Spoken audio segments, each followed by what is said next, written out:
So guys, may napanood akong video. Sulitin na yung paggawa ng reaction video.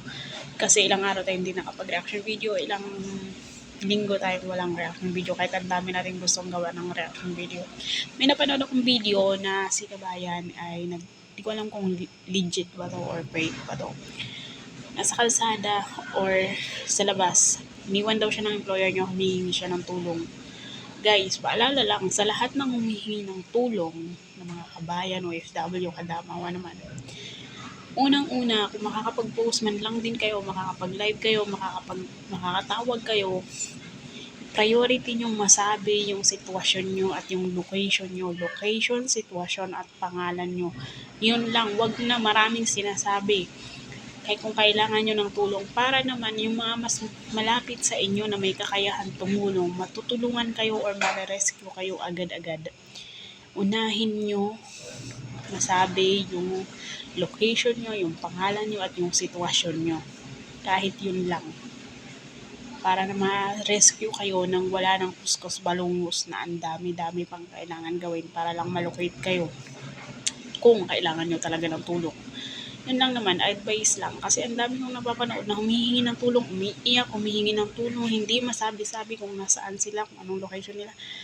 Alam nyo, siguro maaaring hindi nyo alam yung location nyo, pero kasi sa kontrata nandun nakalagay yung address ng agency nyo at yung address ng employer nyo. Ngayon, kung wala dun yung address ng employer nyo, pag dumadating kayo sa employer nyo para sa mga bago o mga datihan na nandyan na hindi pa rin alam kung anong location nyo, punta kayo sa Google Map, ilagay nyo yung location nyo, tapos maglagay kayo ng alam nyong city or location na pwede nyong ilagay, like destination dyan sa bansa ngayon na alam nyo, like nasa Riyadh kayo, tapos hindi nyo alam kung saan kayo sa Riyadh, tapos alam nyo yung Dammam, ilagay nyo yung sa location nyo is to city, like diba dalawa yun, location mo, tapos yung to kung saan ka patungo.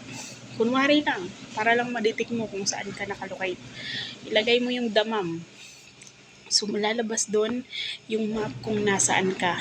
At maglalakbay, parang may arrow siya or may line siya na guguhit papunta kung paano makakarating ng Dammam. So, doon pa lang lalabas na yung address mo. Yun, doon mo malalaman kung saan ka nakalugar. Para kung may internet na kayo pagdating nyo sa mga employer nyo, yun yung una nyong aalamin. Para at least pag nagka-problema, alam kung saan kayo pupuntahan kapag humihingi kayo ng tulong. Yun yung advice ko sa inyo. Just in case may internet kayo, pagdating nyo sa employer nyo, kung hindi nyo alam yung location at address ng employer nyo, open nyo yung map, Google Map nyo, tapos maglagay kayo ng city kung ano yung alam yung city sa isip nyo. Then, traveling. Type nyo doon kung ano yung city na alam nyo para lumitaw yung address nyo o kung saan kayo nakalocate. Yun lang. Basic tip lang. Tip para sa tips tuloy. Tip para sa mga baguhan or mga nangangailangan na matulungan pero hindi alam yung location. So, yun lang. Advice ko lang sa inyo. Kasi ang dami ko napapanood na ganyan, pero hindi nila alam kung nasaan sila. So, mahirap mag-rescue din ng ganun sa mga makakapag-rescue. Kailangan alam kung saan kayo pupuntahan, di ba? So, yun lang. Thank you for watching. It's me, Julina, your Shakalang Alipinasal Video Saudi Arabia. Bye!